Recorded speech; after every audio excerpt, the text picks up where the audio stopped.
পরধর্ম ভয়া। অর্থটা বলি মা, শ্রেষ্ঠ হলো নিজের ধর্ম পালন করা। দেখুন ধর্মের মধ্যে বিরাট কিছু আছে লুকিয়ে, যার জন্যে এমনি রাত যাচ্ছি না। তার জন্য আমি ধর্মটাকে নিয়ে বেশি আলাপ আলোচনা করছি। কেন না, কীর্তনিয়াদের কাজ কি, এলাম দুমদাম দুটো ঘা মেরে গেলাম, পয়সা নিলাম, একটা ভালো 4 চাকা গেলাম, চলে গেলাম। এটা কি কীর্তনিয়ার কাজ?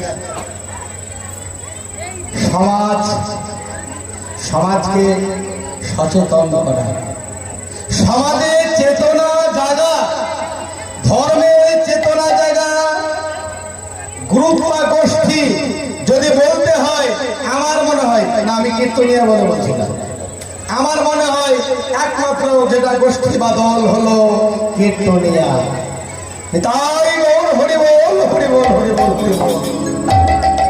ধর্ম নিয়ে সজাগ করতে হবে, হ্যাঁ, আর নিজেকেই সবসময় ওই সজাগতা দেখিয়ে চলে গেলাম হবে না। দেখুন, নিজের ধর্ম পালন করো, আমি বলছি না, ভগবান বলছে কাকে? অর্জুন নিজের ধর্ম পালন করো। শ্রেষ্ঠ হচ্ছে নিজের ধর্ম পালন করা, না করে পরধর্মার্থ অনুষ্ঠিতা। তুমি নিজের ধর্ম পালন না করে পরের ধর্ম পালন করবে না, কোনো না, কোনোদিনও না। সধর্মিনী ধর্ম সধর্ম, তুমি নিজের ধর্ম পালন করো, তাতে যদি তোমার প্রাণ চলেও যায় সেটাও হলো শ্রেষ্ঠ। কিন্তু পরধর্ম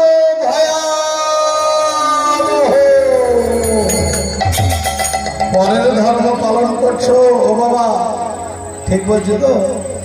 পরের ধর্ম পালন করছো, আজকে তোমাকে ফলটা মিঠা লাগছে, দেখা যাবে বহুদিন পরে, কিছুদিন পরে, কয়েকদিন পরে পরধর্ম পালনের যে ফল পালন করেছো সেটা কি ছিল?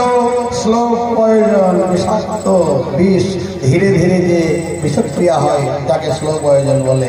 তুমি ধীরে ধীরে তোমার এই শরীরটা নষ্ট করে দিচ্ছ, শেষ পর্যন্ত একদিন তুমি মরবে মূর্খ।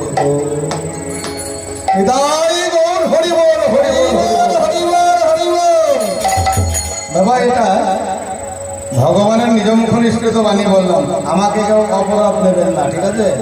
আমাকে কেউ দোষ দেবেন না। তো চলুন, এত সুন্দর ধর্ম, হ্যাঁ, মানে ধর্মগত প্রাণ তোমাদের, আমার সুন্দর আচরণ, সাধারণ বৈষ্ণব সমাবেত হয়েছে মহামিলনের মিলন মেলায়। তো চলুন, আমি যাই আমার